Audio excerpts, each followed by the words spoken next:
go ahead and hit the record button. So welcome everyone. I'm so happy to see everybody here. We have quite a bit turnout today. So we have 33 people signed up. So that includes staff and students. So hopefully we'll have more folks joining in. I know some students have class. But my name is Miss Naka, or Coach Naka. I am a 2-year coach. I work mainly with students who attend Montgomery College. I work at CollegeTracks, been with CollegeTracks for about 5 years. And in this particular role, I am the program specialist for Montgomery College Partnerships. So one of the fun parts of my job is I have the opportunity to connect with staff at MC, as well as our partner staff, so USG staff, as well as UMD. Yes, we have many students who want to transfer from MC to UMD. So we are going to get started. We'll first just have CollegeTracks staff introduce themselves, and then we'll kind of then go to USG staff. So I will go ahead and call on Dennis, since you're looking very dapper there with your haircut. Well, thank you, Coach Naka. Hi, everyone. This is Coach Dennis, Success Coach 2-year team. And this is my 4th year being a Success Coach, and really enjoyed this opportunity to get information. Our students are constantly asking the process of transferring, and getting this information is going to be great. Thank you. Coach Victoria. Hi, everyone. My name is Victoria. I'm a 2-year Success Coach, and I'm going on, I'm not even year 2 years yet. I'm a year and a half in. I am very excited for this info session. It's always enjoyable when, we're answering questions about transfer, and then for them to be answered all in one place, or most of them answered all in one place. So I'm excited for that. Awesome. And Coach Destiny, if you're there. And if not, I will keep going. Rachel, Miss Rachel. Hi, everybody. My name is Rachel Lustumbo. I'm a coach and the assistant director of the Success Program, and really thrilled that the students are coming to hear this, and grateful to the presenters and the ambassadors for sharing your experiences with all of us. And Miss Jenny. Hi, everyone. I'm the College Success Director. Jennifer, I actually remember meeting you when we came out to USG a few years back, and want to give a warm welcome and thank you to Jennifer and Leslie and all of our student ambassadors here today. Really appreciate you all taking the time to share your information and knowledge with us. And welcome, students. I really hope that you find this to be a very helpful and useful session. I know I'm looking forward to it. Here. And just really quickly, I see Coach Destiny did write in the chat that her mic isn't working, but excuse me, she's a success coach working with students who attend community colleges, and this is her 2nd year. So thank you, Destiny. All right, so USG, we have USG highly represented here today. Jennifer, I'll go ahead and have you introduce yourself, and then you can have your ambassadors introduce themselves. Absolutely. Thank you so much for having me. My name is Jennifer Riehl. You can call me Jen. I am the Senior Recruitment Coordinator at the Universities at Shady Grove, or USG. It's a fancy title, meaning I tell people what in the world USG is, and that's what I'm here to do today. But I don't do it so well unless I have the actual students who are taking classes there and have gone through this transfer pathway there to share their own stories. And so that's why I've brought the lovely students in the red polos, and I would certainly love for them to introduce themselves and their major, their pathways, the year that you are in school. So Francesca, let's start with you. Hi, my name is Francesca. I'm a psychology student with UMBC at the Universities at Shady Grove. I graduated from Gaithersburg High School and then transferred over to MC. From there, I'm now at USG, and I am currently a senior. Awesome, thank you. Kevin. Hey guys, my name is Kevin. I'm actually a senior right now, a business management major with University of Maryland at the University of Shady Grove. I went to Springbrook High School, transferred to MC, and now I'm here. Excellent. Ivana. Hello everyone, my name is Ivana. I'm a biological science major with the University of Maryland College Park at the Universities at Shady Grove. I went to Gaithersburg High School, and then I went to Montgomery College before transferring to USG. And this is my 1st semester as a junior at USG. Awesome, thank you. And finally, last but not least, Jordan. Hi, my name is Jordan. I'm also a biological sciences student with the University of Maryland at the Universities at Shady Grove. I'm a fourth year student, and I went to FCC. I don't know if there's going to be any FCC students here, but I went to FCC for 2 years and now I'm here at USG. Excellent. We wanted Jordan to come along because she's still got great experience talking about the USG campus and the transfer experience. FCC is Frederick Community College, so she's just right down the road. So do you want me to just go ahead then and start my presentation, or do we have other people to introduce? Okay. Yep. Excellent. Well, I'm going to go ahead and share my screen, but I'm going to be calling on my ambassadors. So hopefully you'll be able to see our faces on the side and then the PowerPoint otherwise. So give me just a moment here. Oh, I have too many things open, so I need to find, there we go. Let's share that. All right. Perfect. So we've all introduced, and so like I said, USG, or Universities at Shady Grove, is a bit of a confusing concept, and that is why I have a job. So I want to just make sure we are all on the same page with what it is. As I present, I am not able to see the chat, but my student ambassadors certainly can, as well as the rest of the staff here. And so if you do have questions on anything I'm saying, please ask there. They can either answer it directly or call my attention to it, and I'll make sure that I answer it out loud and clarify. I don't want to accidentally confuse anyone as I go through. So I'm going to start, and I'm going to have my ambassadors interject their stories as I go along as well. But just to make sure we're on the same page about what in the world this USG place is, basically we are a full service campus. We are located in Rockville, Maryland, and we have select degree programs from 9 different Maryland public universities. So you heard Francesca start off saying she was a psychology student with UMBC, and then you heard the other 3 students mention University of Maryland College Park. We also have students studying programs from Towson University, from Salisbury University, from University of Baltimore, and so on. So they all are studying their programs from different universities, but they're all doing so at the USG campus in Rockville. And so the way it works is that you apply directly to the university that offers the major that you want, but on the application, you'll have the option to select USG or Shady Grove as your campus location. You still get the same professors, the same curriculum, same classes, and most importantly, the same exact degree, diploma, transcript as you would if you went to that main university. That university's like main campus location. So your degree is going to say the name of that university. It's not going to say USG, and it's not going to say MC on it. Because you'll be graduating from that university. You've just chosen a different pathway to be able to stay local. And we'll certainly talk in just a moment about why you might choose our campus. This is hard to read, I understand, and I'm happy to share a link to this in the chat after I'm done, or of course with the coaches here that can share with you. But this is a list of the programs that we offer. We offer both undergraduate and graduate. Considering your students at Montgomery College right now, I assume you're looking at the undergraduate side, but do know that we have graduate degree programs as well. Of the undergraduate programs, you can see that the red are the different university names, and below it are the different degrees that they offer at the Shady Grove campus. They don't offer all the degrees that they have at their main campus at Shady Grove, but collectively between all the universities, we offer a large variety of degree programs.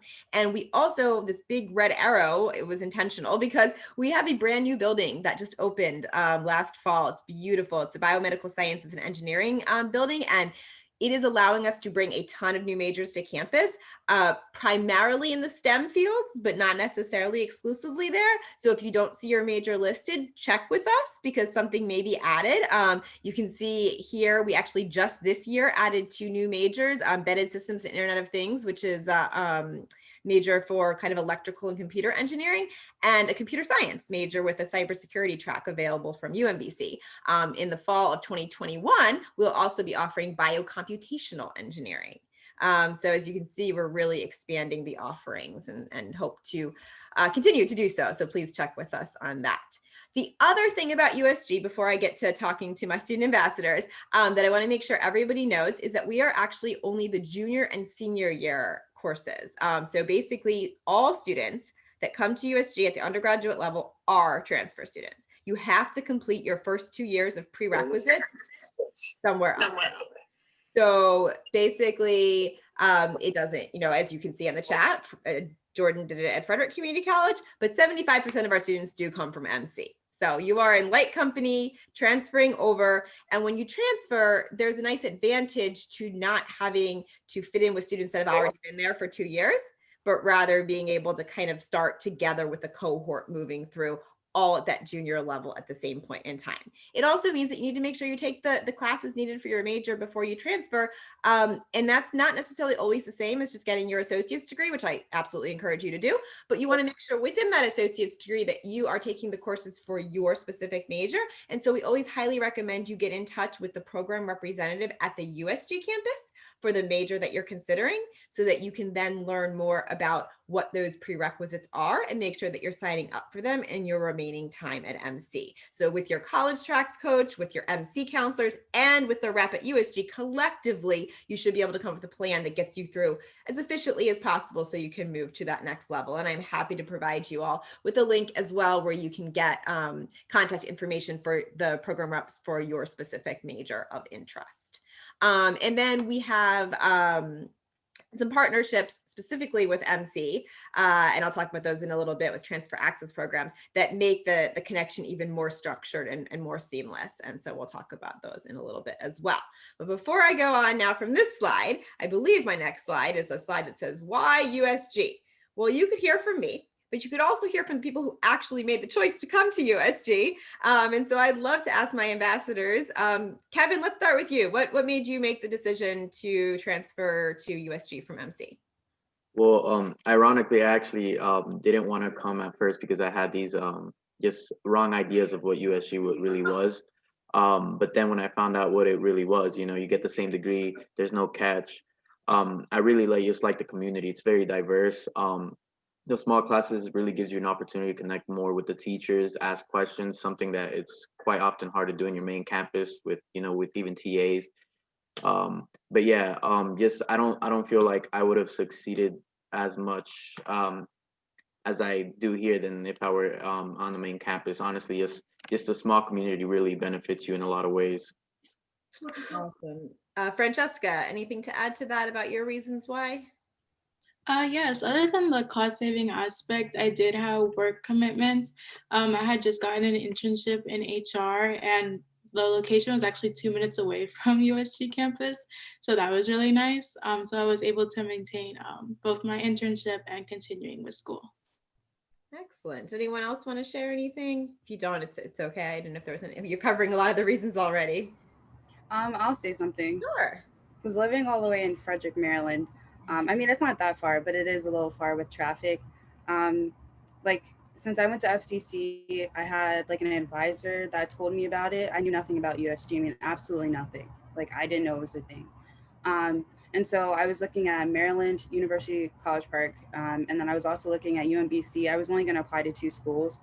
And then my advisor, one of my advisors, she told me like, hey, like, I know you work a lot, like at the pharmacy, but you know, maybe you should think about USG. And I was like, I know nothing about it. Like, what are you talking about? So Jen, she handed me all of those papers that you're showing them. And I was like, where is this coming from? Like, for me to live in Frederick my whole life until I used to live in Gaithersburg or Montgomery County, I didn't know anything about it. And so she basically, like, her telling me about USG was really the only reason I went. Otherwise, I would have not, I didn't know anything about it. I didn't know it existed.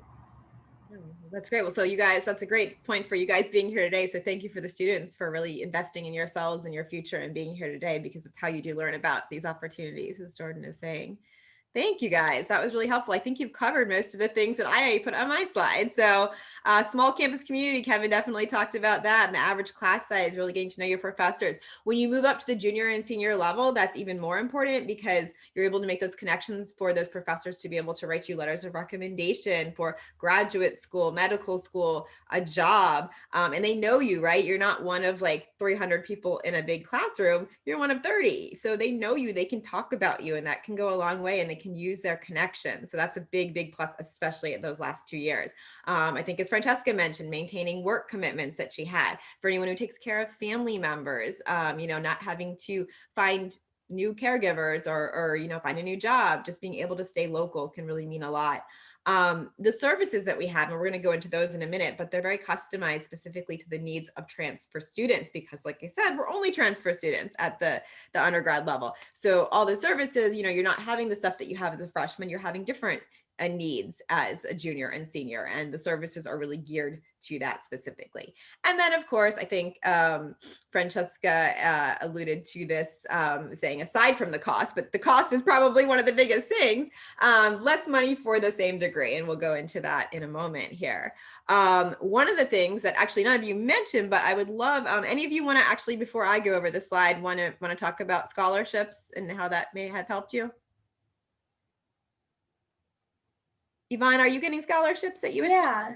Okay, So awesome. I have a couple scholarships, but one of them is an ACES scholarship. I am an ACES student. So the benefit of going to USG is that you get double the scholarship opportunities because you can apply to the scholarships that USG offers as well as your main campus. So really right now I am not paying any tuition at all because the scholarships are paying for all of that. So it's really simple to apply for USG scholarships. It's one application that makes you eligible for many scholarships. And if you get selected, they may request more information from you, such as a personal statement or resume. Awesome. Yeah, they really try to make it simple. They even took away the essay from the general application. So the great news is about half the students who apply for a USG scholarship get one. And as a transfer student, certainly not impossible to get money from your main university, of course, as well as USG. But think about the fact that at those main campus locations, they do have to distribute the money throughout freshmen, sophomores, juniors, and seniors. Whereas at USG, all the money is going to the transfer students. So you do have a greater chance as a transfer student often of getting a scholarship at USG. Plus, you still have the chance of getting one from your main campus. Plus, if you're an ACES student, as Ivana mentioned, you get that. There's just a lot of opportunities there. And a really cool stat that I heard that I added to this slide here, 36% of undergraduate students that are doing programs at USG have to borrow money for school, compared with 44% of transfer students to USM, which is the University System of Maryland. So like all the Maryland public universities as a whole, if you look at transfer students to those campuses, or even freshmen to those campuses, you're looking at about 44% that have to borrow money. And Ivana even just said she's not paying for school. I don't hire my ambassadors based on whether they're paying or not, but I find that when I do these panels, at least one person always says, I'm not paying for school. So it's actually very common, and especially to be able to save that money if you are looking at graduate school, or looking at anything afterwards where you want to move out on your own at that point in time, you're setting yourself up financially to be in a better position for that as well. And then the other thing I wanted to highlight, because I think it really does tie into being able to pay for school, is the fact that you want to graduate, right? Like you're not just trying to transfer and then pay for years on end to finish your degree. You want to get in and get that degree and get out, and start working or going to grad school. And so if you look at a stat called the 4-year transfer graduation rate, like the percentage of students that will graduate within 4 years of transferring, it's 75% for students who go to the USG campus, and most will graduate actually in 2 years because a lot of the programs are very cohort based, so you move through together. But if you look at that stat for the University of Maryland overall, it's 57%. And that's not to say that you can't certainly graduate quickly and efficiently going to one of those main campus locations, but overall, I think the fact of having a more small campus community that's full of transfer students with services geared to transfer students, you don't fall through the cracks as much. Plus, you have more opportunity to get scholarship and you're not paying as much. And if you can't pay for school, you can't complete it. So that is the number one thing too, I think that helps out. So I just really wanted to highlight that. That's certainly one of the things students mentioned a lot when they talk about their favorite thing at USG is the scholarships that we have there.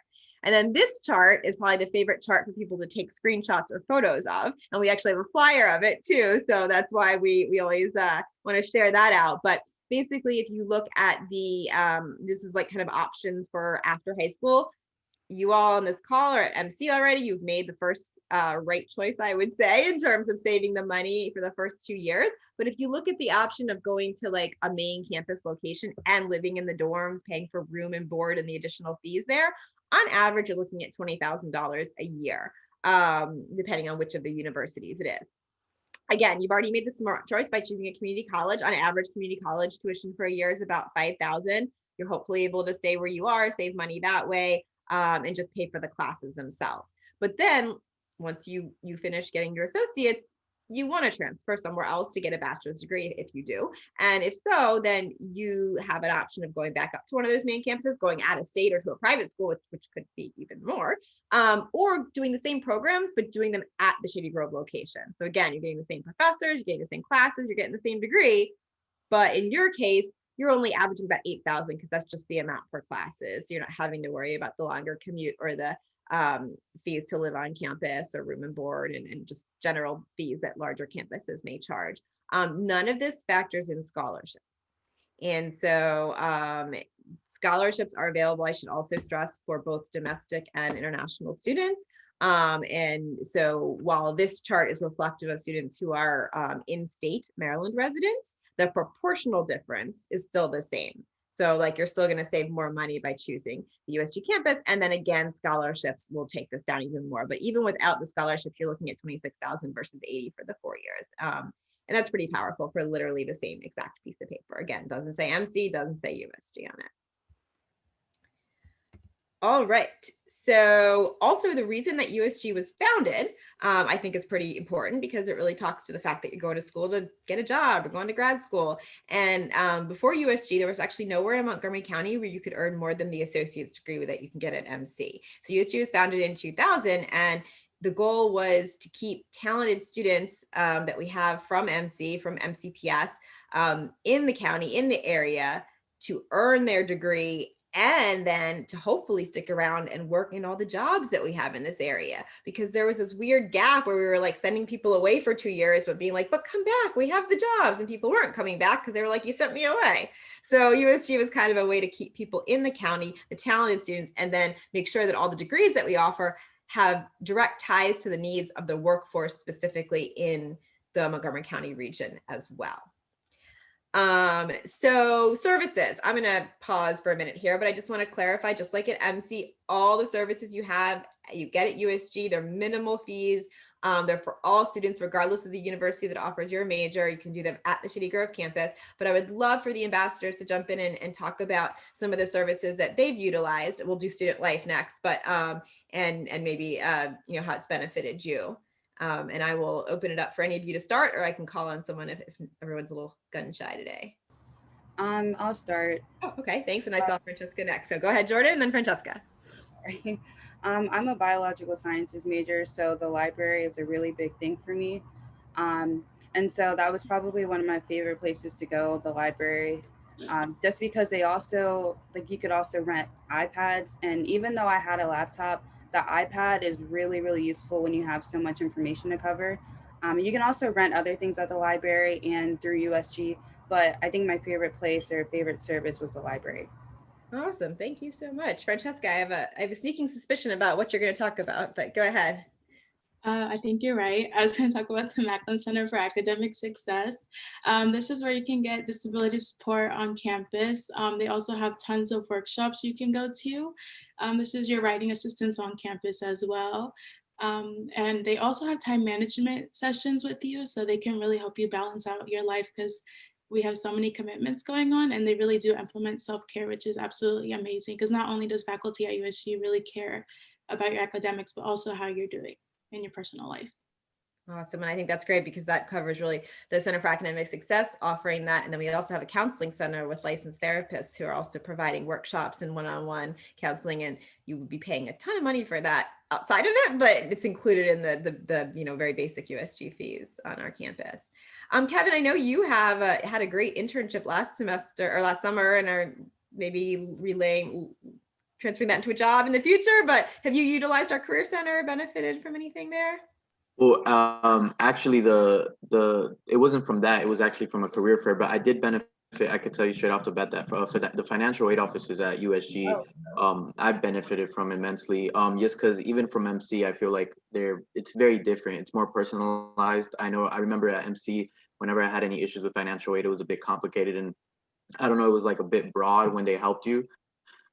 With here at USG, they actually, like, you know, you set up an appointment, they sit down with you, you know, you get one-on-one help. Very personalized again. And also the gym really came in handy whenever I was stressed and I needed a little break. It's just right there. I remember just bringing clothes, extra gym clothes, you know, I would change there, and it would be very convenient for me. since I love fitness. So yeah.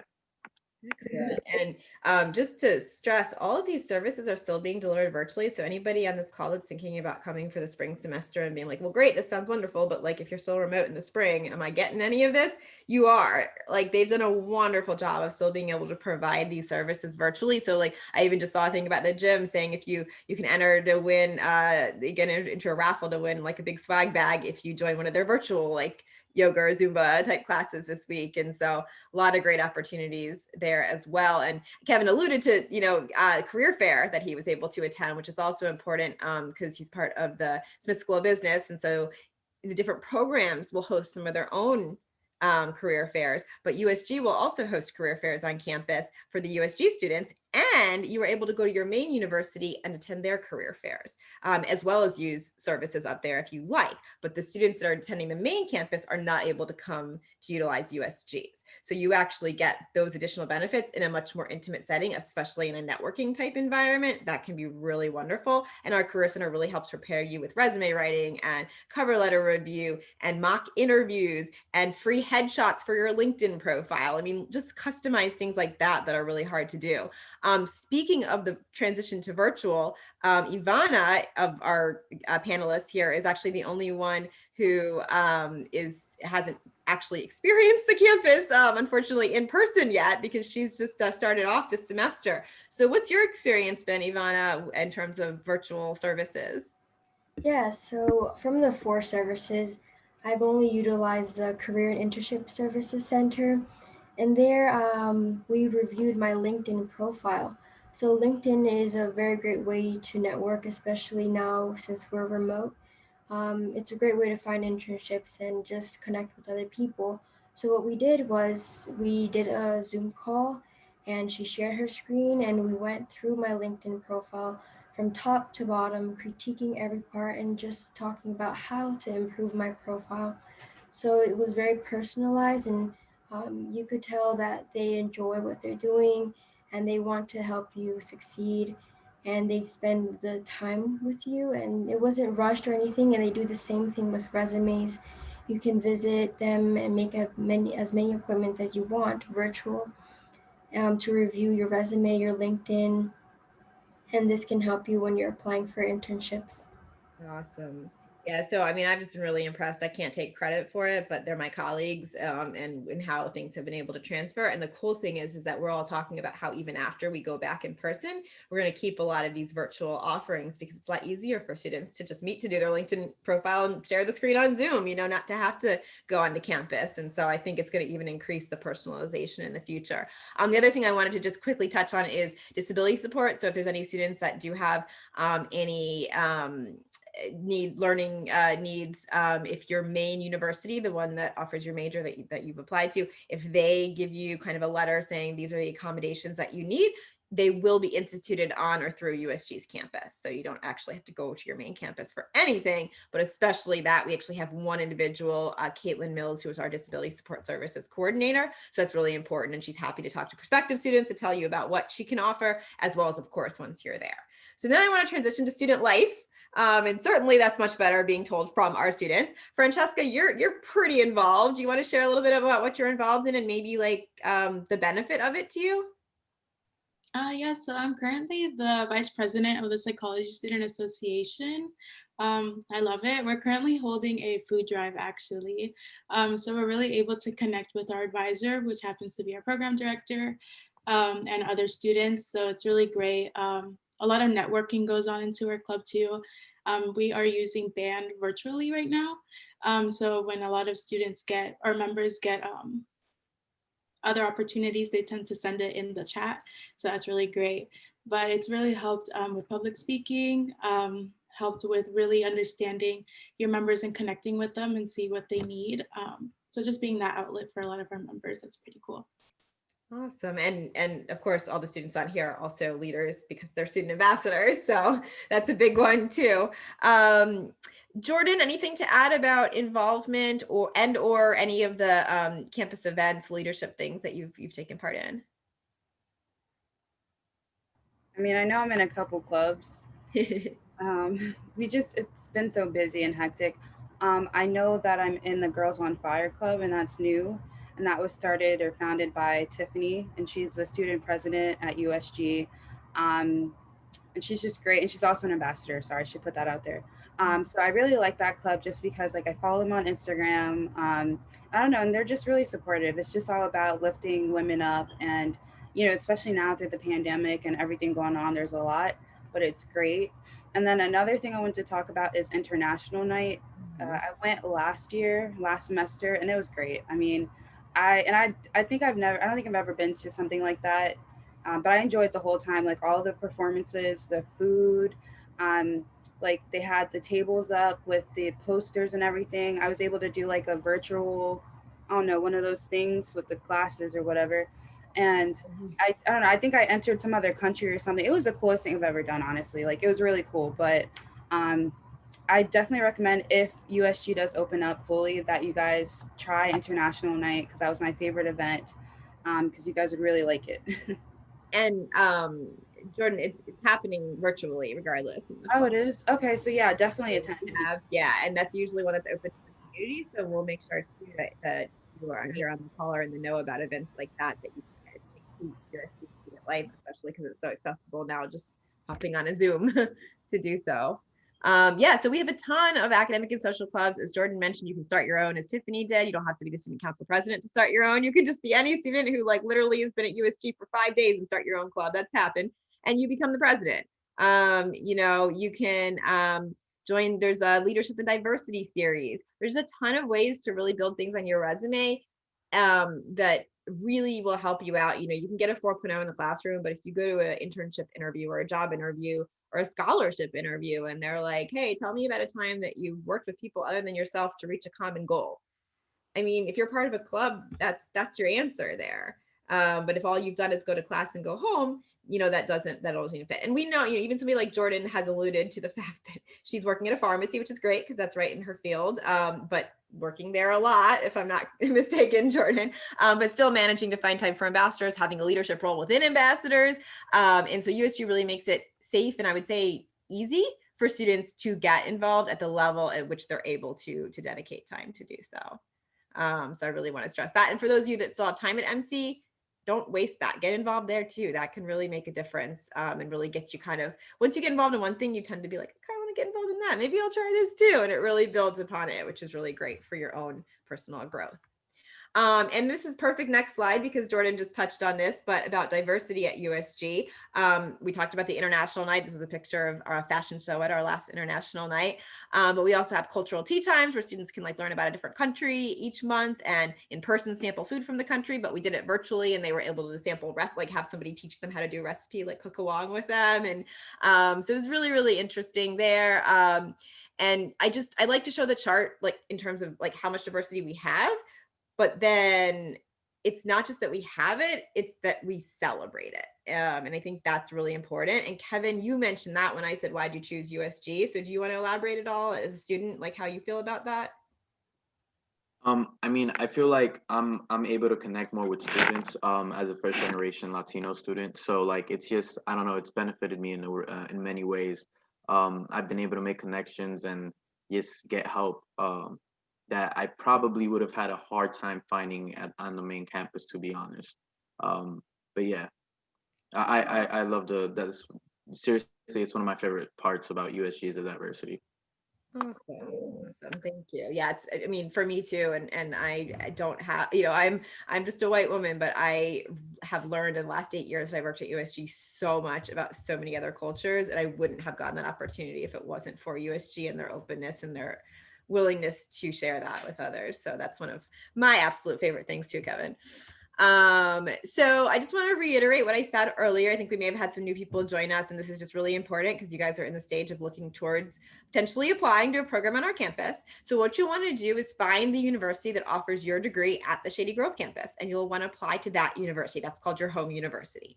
On the application, it will say, which campus do you prefer? You choose Shady Grove if you want to come to our campus. There is no USG application. We are not a university. We are just a campus. You're just choosing us as your location. You're following the application and admissions requirements and deadlines of that main university that offers your major. we don't have our own. Sometimes people will be like, hey, what do you guys need for this? And I'm like, you guys is not me. It's your university, and each one is different and they have different deadlines. Some only admit for the fall. I believe that's biological sciences and the Smith School of Business. So 3 of our ambassadors on here representing programs that only admit for fall semesters, which is important to know as you plan it out. Some admit for fall and spring, like psychology. And so that's why I always, like I said, really stress connecting with those program reps, because your counselors at MC and your staff with CollegeTracks, they're doing everything they possibly can to help you. But there are so many schools that you students are looking at that it's hard to know the information about everything. So if you can also connect with the one individual who literally is only focusing on that one program that you want to do, you will make sure you have the most up-to-date information about what to take at MC to get you there most efficiently. And like I said earlier, you need about 60 credits, which includes the prerequisites for your major. So you want to figure out what those are.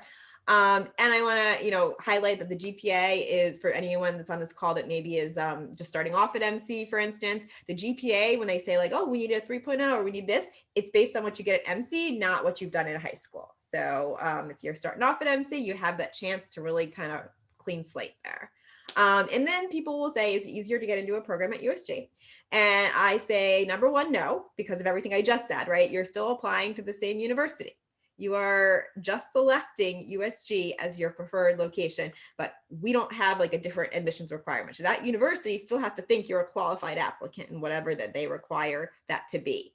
But because not as many people know what USG is, because we're only transfer students, because we're generally only for local students, you may have fewer applicants for some of the programs for the spots at the USG campus. And so therefore, as long as you're still qualified, you may have a greater chance of getting in within that range of qualified applicants. So we may have more open spots for you, if that makes sense. So that can be another plus as well, but it is program by program. So I don't want you to go run with that information for sure, but that can be a plus. And then I mentioned that I would talk about transfer access programs.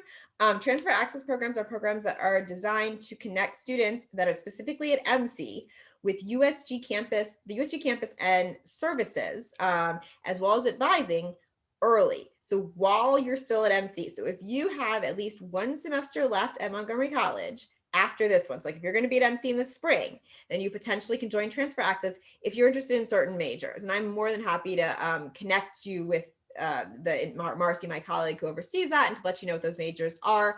So it's not for every major, but in those majors, it's a free program. It just gives you touch points with the USG campus and with advising in a very structured way. And basically then once you transfer over, you know that you've taken the right stuff. You've made, the advisor knows your face, so that might help with admissions as well. They might be able to put in a good word for you. And in some cases, you might be able to get a scholarship or a fee waiver, especially as part of the program. Now, if your major doesn't offer this, or if you don't have another semester at MC, you can still transfer. So you do not need transfer access programs, and you can still connect early with the program reps. It's just, this is a more structured program that some students may be eligible to do. And I want to highlight that TAP, transfer access programs, is unfortunately very similar to MTAP in terms of the name, but not actually in terms of the program. So TAP, or transfer access programs, is what I've just described. That is something specific from MC to USG campus. And the MTAP program, and I'm sure that Leslie will cover that in the second portion, specifically is for students looking to transfer to University of Maryland College Park, but it's just for the campus as a whole. It's not for any specific major. And because at USG, you need to be affiliated with a specific major. So you can't just apply to like University of Maryland at USG broadly. You have to have a major attached. It's not really relevant for coming to the USG campus. It doesn't hurt. You can certainly fill out the application, but it doesn't necessarily guarantee you admission into your actual major. And as far as I know, it doesn't give you these specific touch points with like USG services and student life along the way. But I'll certainly I'm sure Leslie will go into that a little bit more, and there's certainly benefits to both programs. I just wanted to clarify that they're different, and that the one specifically for the USG campus that you'd want to be looking at would be transfer access programs specifically. All right, and clarify, CollegeTracks staff, do you have any students who are also ACES students? No, Okay. For the most part, no. Okay, then we'll go ahead and skip that slide. have just a little test. You don't have to type in any answers, but this is a picture of a diploma. We use University of Maryland College Park as an example. And I was just curious if people, the students on this call, thought that the student who earned this diploma went to the College Park campus or the Shady Grove campus. And if you want to type it in the chat, you can, but you can also just think in your head. I'll give you like 5 seconds to think about it. Get your answer ready, because the next slide is going to reveal. Dun, dun, dun. Can't tell, because it's literally the same exact diploma. It does not say USG on it. It does not say MC on it. It's the same exact diploma. And to be honest, I got this from Google, so I have no idea. The student could have gone to either campus. It's the same exact degree. I have a slide here for just some resources. This is a lot. So I don't know if CollegeTracks team, if I would send over maybe the PowerPoint and you'd be able to disseminate to the students, and that way they could have this. But essentially, if one of my ambassadors is willing to kind of type this in the chat, the USG 101 link directly, if you do the HTTP, that will allow it to be a direct link. That page will get you to pretty much everything else on here. But there are ways to connect with us. So just so you know, next steps, you can schedule a virtual or phone consultation with me to learn more. You can talk to your program rep for questions specifically about your major. And there's a place again where I showed you where you can actually find information about that, who your program rep would be, learn more about the transfer access programs, explore upcoming information sessions, and then connect with us. So we have a Twitter and Instagram. I would encourage, if you're going to do the Instagram, you probably have that more than Twitter anyways, and that's run by our student ambassadors themselves. So much more exciting than the Twitter that I run. But we also have a way for you to connect one-on-one with a student ambassador, ideally one who maybe is studying the major that you want to do. And that can be found on our ambassadors USG page. And that is also a page where you can read about our ambassadors and see little videos they've done. So that's exciting. And joining our email list will make sure that you're up to date about the different activities or different, events, activities that we have. If we have a new major, we'll send it out via the email list. And we have a USG mobile app too. It's free, so you can download that. And something that I meant to put on here that I didn't is actually this Saturday.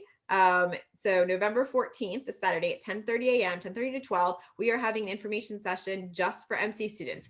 It'll be a little similar to this at the beginning, but then the program reps from all the different majors are going to be there and have breakout rooms so you can learn more about those specific majors. I'm going to type that link in the chat as soon as I finish here, actually, which I'm about to do. So I'm going to leave this up for a second in case anyone is copying it down, but for the MC information session, the link to register, I'm putting it right in here. And so while I'm typing this, does anyone have any quick questions? I know I'm just at 1:45, so type them in the chat or feel free to unmute and speak up, small group.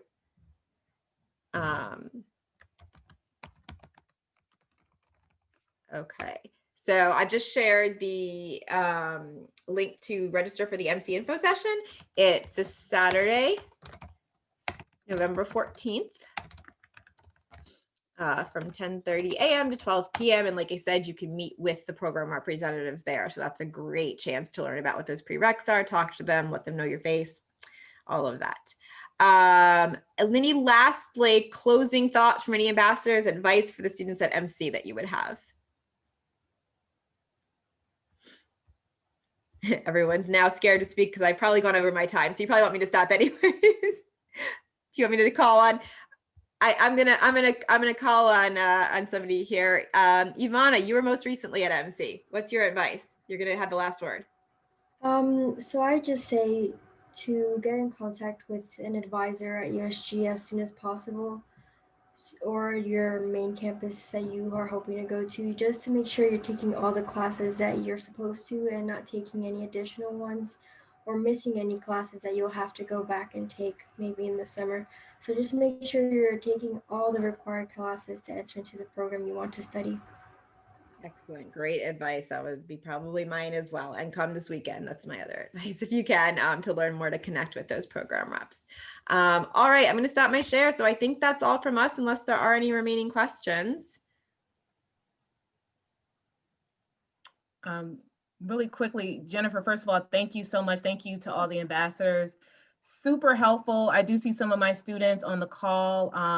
If you have questions beyond the session, feel free to reach out to me, reach out to your coach. USG is something that like our students are still finding out about. So it is a gem. It is amazing. It's like you guys just made it more real. A lot of times when I tell students about the USG campus, it's almost still kind of hard to wrap their head around, and we have to go to the website. And so some people might still be processing and may need to ask questions later, but this was so helpful. And especially all you ambassadors, again, just sharing your experiences, it painted a picture for myself and for many of our students. So we are so appreciative.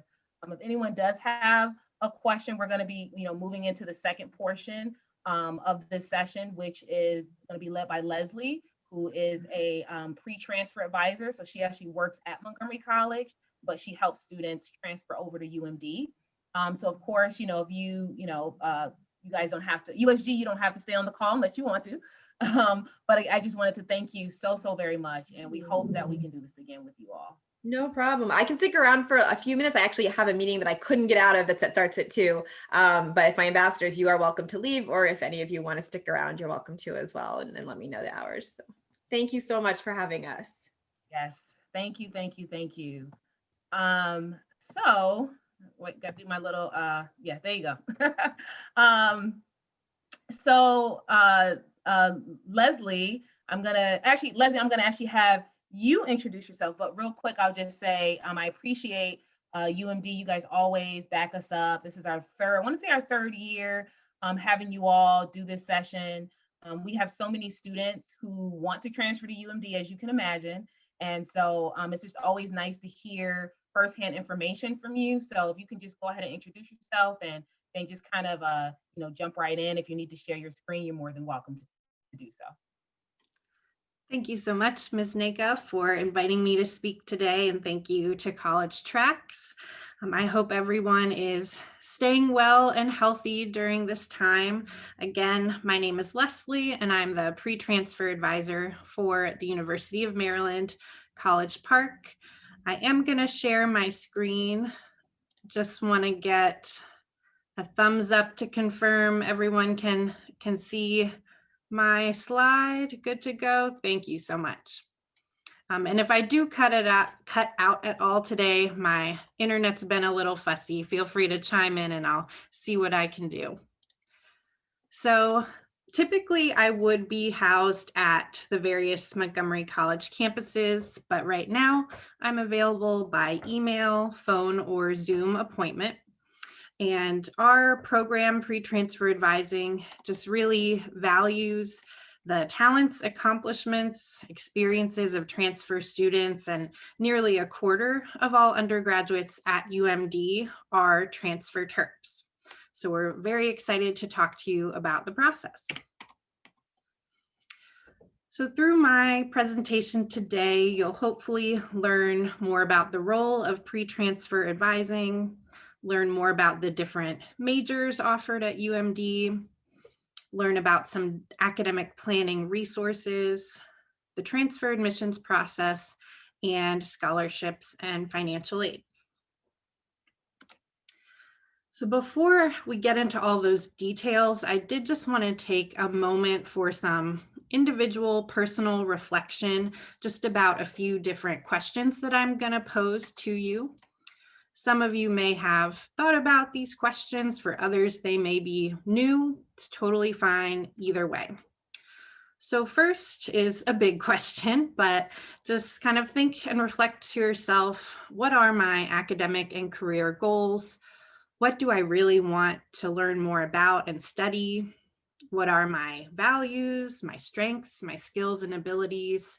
How do those align with my academic and career goals?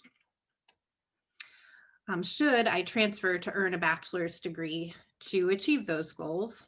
And could the University of Maryland, College Park be a good fit for me?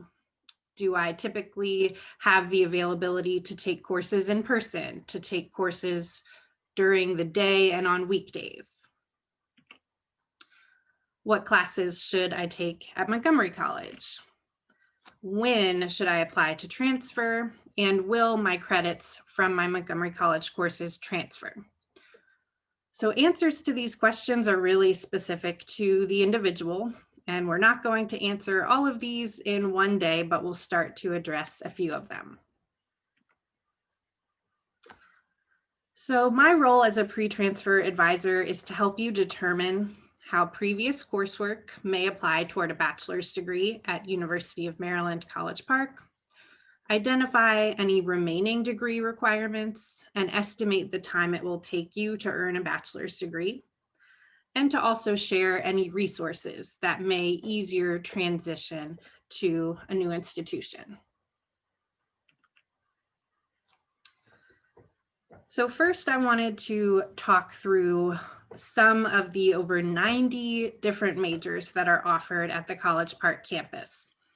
So the way it's structured at College Park, there's the university as a whole. You can think of that as the big umbrella. Then under that umbrella are different colleges and schools within the university. Those colleges and schools then offer specific majors. So I have listed here the colleges and schools, and to give a few examples, the College of Agriculture and Natural Resources includes majors like animal science, environmental science and policy. There's architecture. The College of Arts and Humanities includes majoring in foreign languages or communication major, studio art major. Behavioral and social sciences, think things like government and politics, psychology, criminology and criminal justice. Business, College of Computer, Math and Natural Sciences, so things like biology. Education, engineering, information science, journalism. There's the School of Public Health, which houses the kinesiology major, the community health major, and the School of Public Policy. So that's just a sampling of all of the majors. So make sure what you do intend to focus on is offered at our campus. A few popular majors that we don't offer include degrees in nursing, social work, and hospitality management. So just keep that in mind as you're looking at your options for transferring.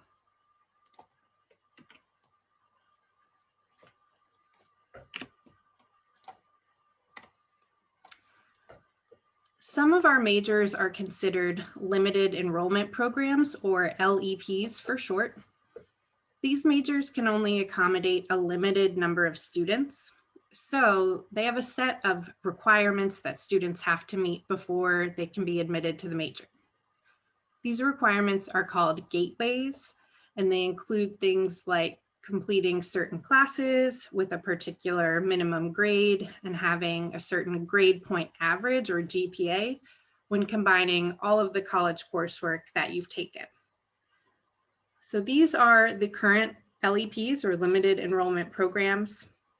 The only one that's really competitive, meaning even if you do complete those gateway requirements, you still may not be admitted, is business. So for example, business has a minimum GPA of a 3.0, but to really feel confident and competitive in your chances of being admitted to the business major, a 3.6 is recommended.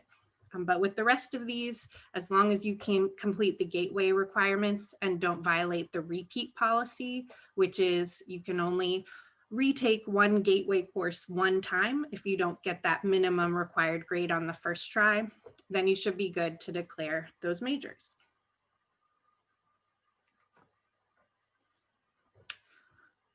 My job exists to help you with academic planning, but there are a few tools that you can also use on your own to plan out your coursework while you're at MC. So the first resource that I'll scroll through briefly, and I will follow up with Ms. Naka with a copy of this presentation so you have all of the links. But the first is called our transfer course database. Through this database, you can see every course anyone has ever tried to transfer from any institution to UMD and determine if and how it's accepted. So I'm going to scroll through it a little bit here. We've got a tutorial video and kind of a step-by-step picture tutorial about how to look up the classes you've taken and interpret the course evaluations. This is really the place to go to find the most up-to-date and accurate course equivalency information. If you can't find a course you've taken at MC or elsewhere in this database, there's also instructions about requesting a course evaluation. Overall, a maximum of 60 credits from a 2-year college can be applied toward a bachelor's degree at UMD, and a maximum of 90 credits from a combination of like 2-year schools, 4-year schools, and AP, IB, or CLEP credits could be applied as well. But I'm happy to review your transcripts and kind of help you see how your coursework will be applied at College Park. The second tool I wanted to share with you is mainly a list kind of outlining the benefits of completing an associate degree. So UMD and MC have different general education requirements. However, there's a special transfer policy where students who complete an associate degree in any subject at a Maryland community college will have all of their lower level general education category requirements at UMD waived. So it's really an efficient way to take care of those requirements. UMD is just going to take your MC associate degree like a package to waive those lower level gen eds, so you can focus on your major classes and upper level electives at UMD after you transfer. In addition, some scholarships are only available to students who intend to complete an associate degree. So I recommend checking out this website as well. Lastly, I wanted to show you sample graduation plans. Every major has a sample plan that lists all of the degree requirements you have to complete to graduate, and it offers a suggested sequence for taking those courses. Your plan will not look just like this, and that's totally fine. It's just meant to give you a general idea of what requirements you've satisfied and what you have left to take at UMD. So I'm going to show you, it's organized by the college that houses your major. I'm going to show you information science, which is in the College of Information Studies. So here you can see what a sample graduation plan would look like within a 4-year timeline for students who start directly at College Park. But I can work with you to kind of plug in your MC coursework into this sort of plan for your intended major, so you have an idea of where you stand as far as your degree requirements.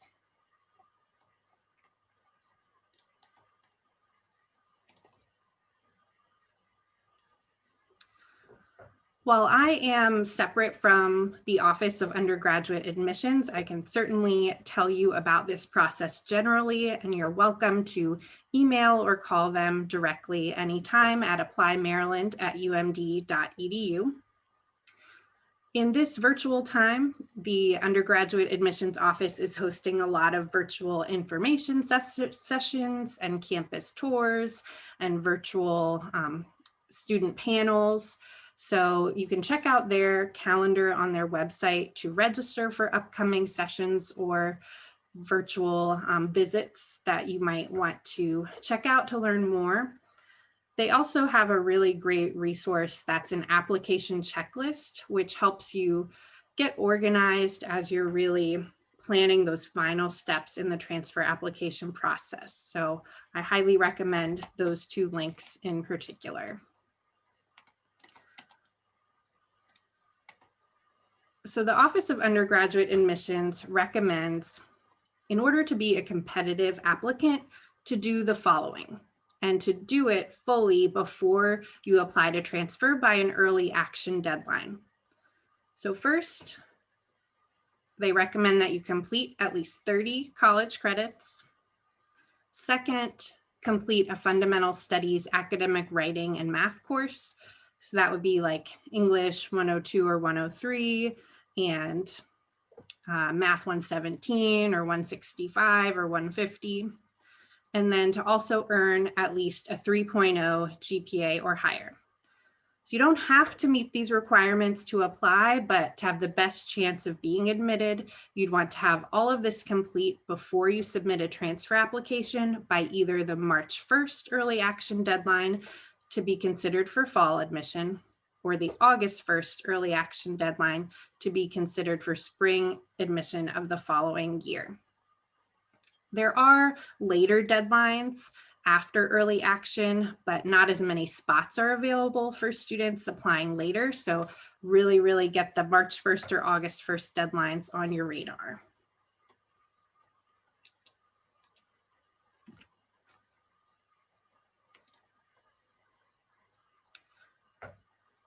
Admissions also offers a program that Jen mentioned previously called Maryland Transfer Advantage Program, or MTAP.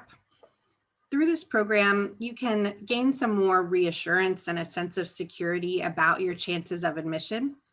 So participants in the Maryland Transfer Advantage Program, or MTAP, can be guaranteed admission to the university as long as they complete a set of requirements that I'll go into more detail in the next slide.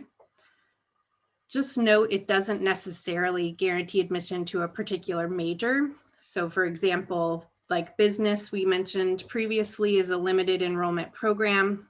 Being an MTAP doesn't guarantee that you'll be admitted to the business major. There's no real risk or commitment to participate in MTAP. It's non-binding, so you don't have to commit to attending the university, even if you participate in MTAP. And kind of the other benefit that students can realize through MTAP is you can take summer or winter courses at UMD before you transfer at a reduced tuition rate. So the timing to participate in MTAP can be a little confusing. So I'm gonna talk through it. And again, you can get a copy of this slide. Students can, as soon as they're enrolled at MC, submit a participation request form to start participating in MTAP. You don't need to complete any classes first.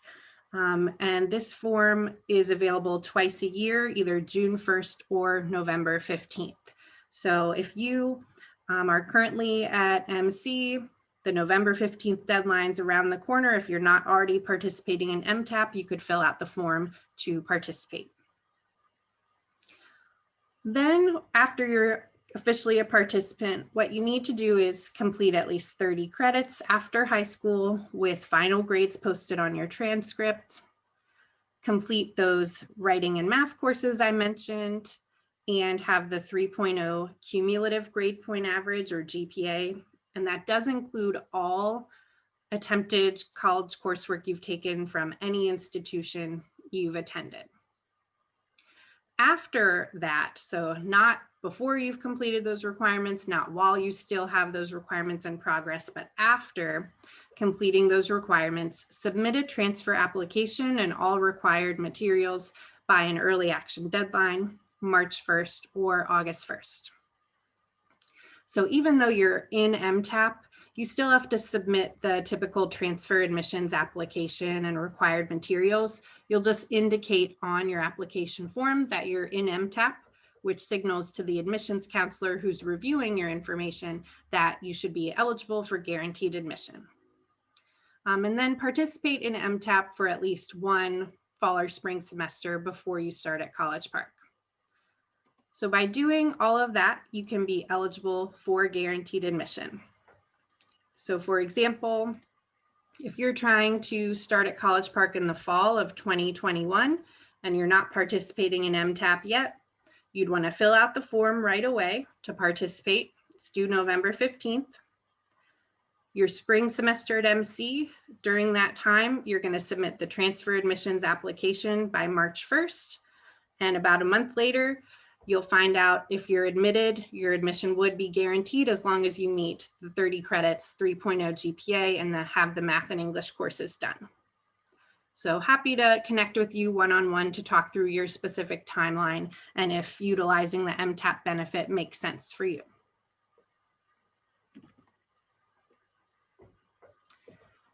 Wanted to touch on some financial aid and scholarship opportunities as well. The most important thing is to really work with the Office of Student Financial Aid and complete the free application for federal student aid or FAFSA by January 1st, if you're intending to start at College Park in the fall, for example. If you're trying to get to College Park sooner than that in the spring and you didn't list College Park on your FAFSA, you can amend it, and I've included UMD's school code as well. So just list all the schools you may possibly attend on your FAFSA. That's kind of the easiest thing to do. Students who apply by an early action transfer deadline will automatically be considered for some transfer merit scholarships. There is one in particular. It's kind of the most prestigious because it does have a minimum GPA requirement of a 3.5. It's called the Frederick Douglass Scholarship. This does require additional materials like letters of recommendation, resume, and additional essay. And you can only apply for this scholarship once a year as either an incoming transfer student for the fall or during your first semester as a transfer student to UMD in a spring semester. And that scholarship, they offer 30 full tuition scholarships and 15 partial tuition scholarships through the Frederick Douglass Scholarship Program. You do need to be intending to complete an associate degree for that. Lastly, the specific departments or majors within the university do offer scholarships as well.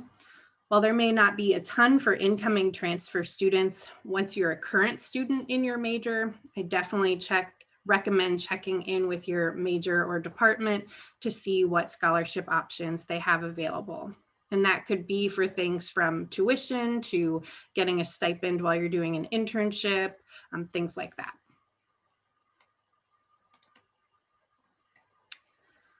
So overall, like Jen said previously, just try to make the most of your time at MC, in addition to working hard to achieve the highest grades possible.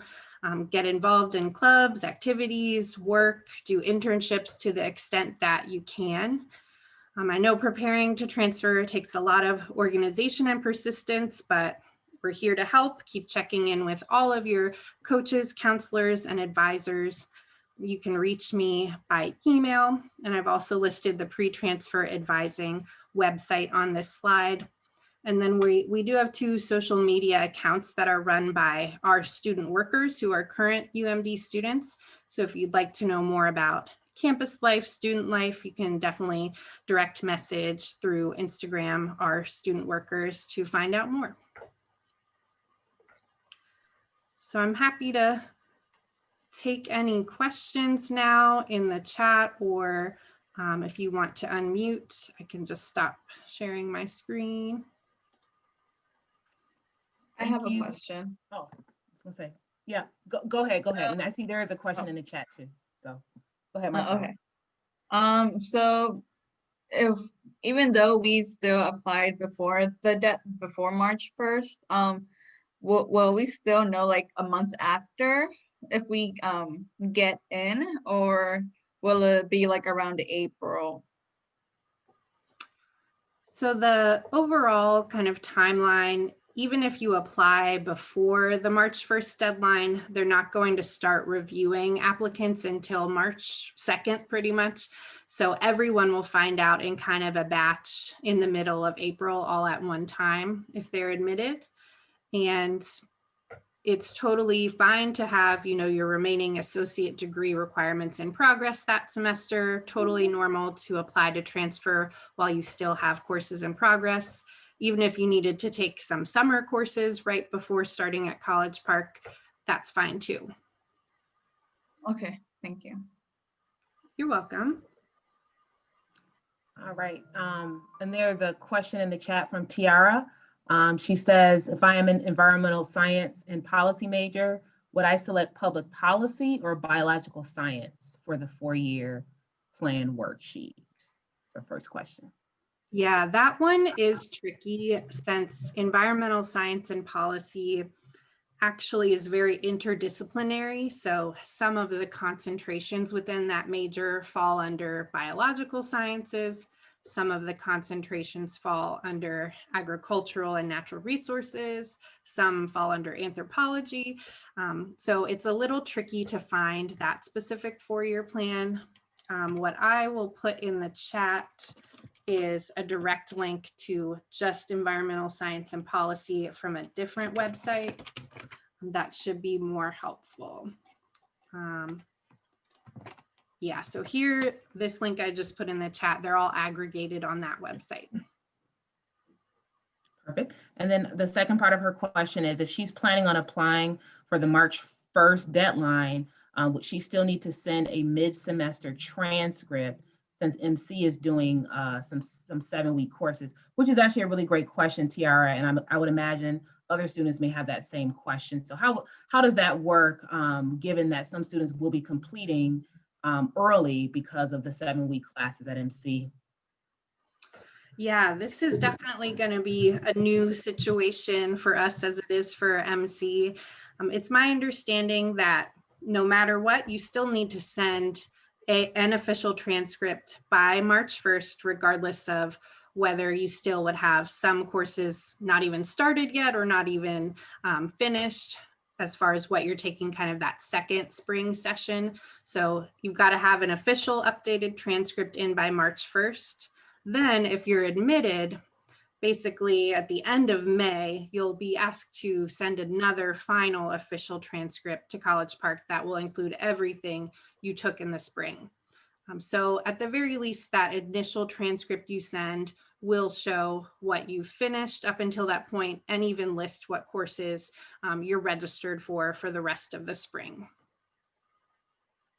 But definitely be in touch if you do run into any issues with that. We're all navigating kind of that new format and structure for spring. Awesome, thank you. And then a question from Rediet, if I'm saying that right. She's wondering if students can begin filling out the transfer application, the Common App right now. Is it open and available, or do students have to wait? The applications that are open and available now are for these two cycles. So either students trying to get in for spring by the late deadline, or students trying to apply for the fall 2021 semester. And you're actually going to use a different platform. It's similar to the Common App, but it's called My Coalition. That's where the transfer application for UMD is housed. And I'll put a link in the chat right now to that admissions application. So it's through a platform called My Coalition. You can start to work on the profile section at any time. That's really where your contact info, demographic information, academic history is listed. And that's what, if you're applying to multiple schools, they'll pull from that information. So that's the profile. The second piece is the college's specific section. That's where you'll specifically select UMD, have some application questions that are UMD specific to answer, and also be asked to write a transfer essay about why you intend to earn a bachelor's degree, why you want to transfer to College Park, and what you want to study. More question. Go ahead. So I don't know if UMD College Park is doing this right now of having online classes, like fully online classes. I'm not sure, but I'm guessing, I know it's too early, but if UMD College Park does have or will be having online classes for next year, like how early do you think they will announce this? I can certainly tell you kind of what the process has been so far. So currently for this fall semester, about 20% of UMD classes are in person. The other 80% are online. It looks like spring will probably be the same. They're not going to make an official call until December, however, about the format for the spring classes. For the winter term, typically those courses were always online for the most part anyway, so those are all online. Then for fall of 2021, I would imagine they're not going to make a final decision about the format of classes until maybe July, but that's just a guess. Mhm. Okay. Thanks. You're welcome. I have a question. It might be personal, but so I currently have 22 ongoing credits, right? Including my APs and my summer course that I took. And so I'm planning on doing a winter session, which would give me 25 credits. And I understand that to be a competitive applicant, you would need at least 30 credits and have a 3.0 GPA and such. And I'm trying to keep myself busy by applying to or joining clubs and finding internships and stuff. But how important is your having an internship? Because I'm also juggling work and clubs and schoolwork and stuff. Yeah, absolutely. That can be a lot to balance and hard to kind of prioritize what would be most advantageous for you. As far as what the Office of Undergraduate Admissions will really review, the most important thing is your grades and your overall GPA. If you're applying to anything other than the business school, they're really just looking at the grades and GPA. It's if you're applying to the business school where it is very competitive that they're going to ask to look at a resume that provides your work experience, activities in clubs, civic engagement or volunteer experience, internships, where that's really important to be able to stand apart and be competitive for the business school. But for the other majors, it's not as important. I think internships are great experience for moving forward and beyond into, your career later on. But if you're really juggling a lot of things, I wouldn't feel pressured to do an internship right now as far as how it could help you gain admission. Really, it's going to be the grades and GPA. Okay, thank you.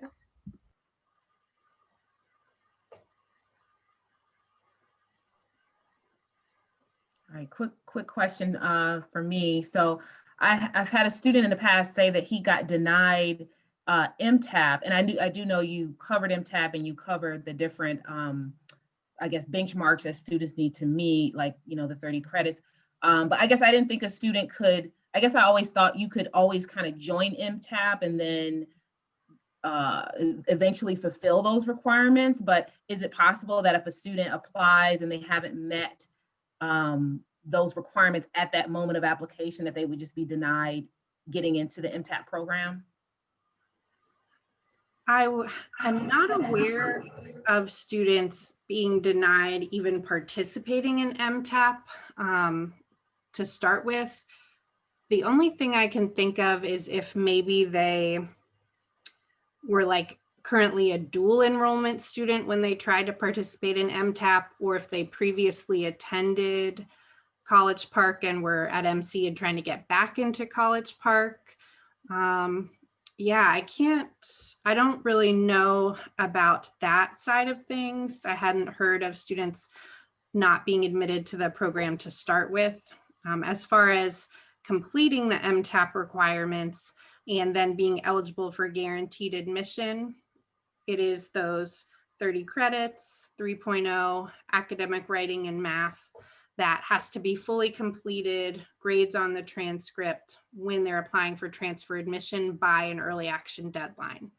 But definitely encourage your student to reach out to me. I can try to see what might be going on with the MTAP. And I'll put the MTAP coordinator's email address in the chat as well.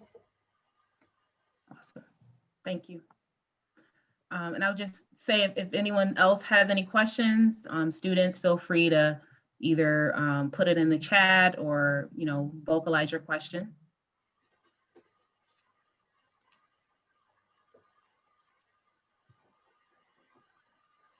And I actually did have another question and I forgot. Should have wrote it down. I guess what I can say is for students who apply to UMD who are not accepted into, oh, you know what, sorry, I just remember my other question. When students are filling out I think it's the coalition application, the application always asks students to put like all their high school information. Even this is a student who's getting their associate's degree, and it asks them to put all their high school information, and it's like super tedious. Is it okay if students skip that, or do they have to plug? Is there an advantage to them plugging all that in? Gotcha. Yeah, it is definitely frustrating that the My Coalition application is geared more toward freshman applicants, because there are certainly places that transfer students can kind of skip over or just type, I'm a transfer student in the box and move on. So I'm going to copy and paste into the chat just some of my tips and tricks about what you actually need to do and what you can bypass. The formatting might be a little weird, so I'm happy to follow up by email with this too. But this is kind of, at least for the profile, what you do have to put in for the like high school coursework and your college classes. You don't have to type in every single thing. They're gonna get your college transcript anyway. You can just hit the box like I'm finished adding classes and move on. So it's a little tricky. I'm happy to have students kind of share their screen as they're scrolling through the application and work with them as far as knowing what they can bypass or what they do need to list. But this is all that's going to be pulled from the profile that the UMD admissions counselors will actually look at. So you don't need the high school classes, just listing where you went to high school and the year you graduated is plenty. But that is for students with at least 30 college credits transferring at that point. If you have less than 30 credits done when you apply, you do need to provide your high school transcript. Got it. And then just one other question about students who apply to UMD, who apply for either like a limited enrollment or just a more competitive program. Does the application have them put like a second or third choice major in case they don't get into that first one? I'm just, because I guess I'm always kind of confused about how a student who say really wants to major in business or, be in the business school and, how they navigate if say they don't get into the business school. I always just recommend, okay, well, maybe choose something business related. I don't really know what's there, but I guess what would be your advice for a student who's denied that super competitive or that limited enrollment program? How should they then go about still trying to go to UMD? And then is there a process if a student is denied those programs to say maybe take some more classes at Montgomery College or maybe even take some classes at UMD to eventually get into their program of choice? Absolutely. The way I think the application frames the question is you're asked to put your intended major. And if your intended major is a limited enrollment program, you're asked to put an alternate major that is not a limited enrollment program. But you've got a few options. So students applying to the business major, for example, could put business as their intended major, business and marketing, and then maybe put an alternate major that, maybe they're into the graphic design side of things. They could put studio art as their alternate major or something like that. The other option is to put what's called letters and sciences. So letters and sciences is the advising home for students who are either undecided in their major or are in the process of trying to get into a limited enrollment program. So students who aren't admitted to business could just be admitted to the university as a whole, but put under letters and sciences. Then they would have one more chance to try to apply to the business major as an internal transfer or a current student trying to switch into the business major. So they still could, start at College Park under letters and sciences, take a semester's worth of classes, and then try to transfer into the limited enrollment program. So they'd still have one more chance to get into that desired major, even after being a student at College Park, being admitted and starting the first semester. Does that kind of address your question? It does. That's very, very helpful. I always tell students to do something like that, but I'm never sure if I'm saying the right thing. I'm like, oh, I hope there's a process like that. I mean, I would imagine that there is. So that's good to know that I can tell a student letters and sciences, and then hopefully, you know, that student can, I would imagine at that point, the student might be undecided, like an undecided student within the letters and sciences, and maybe just like retaking some classes until they, you know, get the appropriate, I guess, GPA to try again. So yeah, exactly. Like it's pretty common for like students interested in biology, they might end up transferring before they have maybe the organic chemistry gateway requirement done. So they just hang out in the letters and sciences program for a semester, get that done, then could move into biology for their next semester. But I'm happy to talk with students about alternate majors, you know, things like economics if you're interested in business, other things that could be a good fit for their ultimate career goals as an alternate pathway to business, for example. awesome. Oh, sorry, I Right. have one more question. So it's about the scholarships, and I was wondering that if to apply to, like, let's say the Frederick Douglass Scholarship and the Maryland Transfer Scholarship or the President's Transfer Scholarship, I was wondering if you have to be accepted at UMD before you can apply to them, or can you like still apply without knowing if you're gonna get in or not? So for all of the scholarships that are transfer merit scholarships, except for Frederick Douglass, you'll just automatically be considered for those through your application materials that you submit by an early action deadline. The Frederick Douglass Scholarship, however, you would apply to before knowing if you're admitted, typically because it's a March 1st deadline if you're starting in a fall semester. So that is one where you'd want to have the essays, the letters of recommendation, your resume all submitted before March 1st, before you know if you're actually going to be attending the University of Maryland. Thank you. You're welcome. Awesome. Well, we are at almost exactly 2:30, so it was a very timely session. Thank you again, Leslie. It was so nice to meet you. We know who you are now. We definitely will be sending students your way, some of our MC students who want to transfer to UMD, and students as well. You know who Leslie is. Did you happen to put your contact information in the chat? Yeah, if you could do that, that would be helpful. And students, thank you so much for attending. This was an amazing session. We do it once a year, so, but please do talk to your coach if you have any questions about USG or UMD. And thanks again. Let us know how we can continue to support you. All right. Bye, everybody. Thank you. Have a good Bye. day. Thank you so much.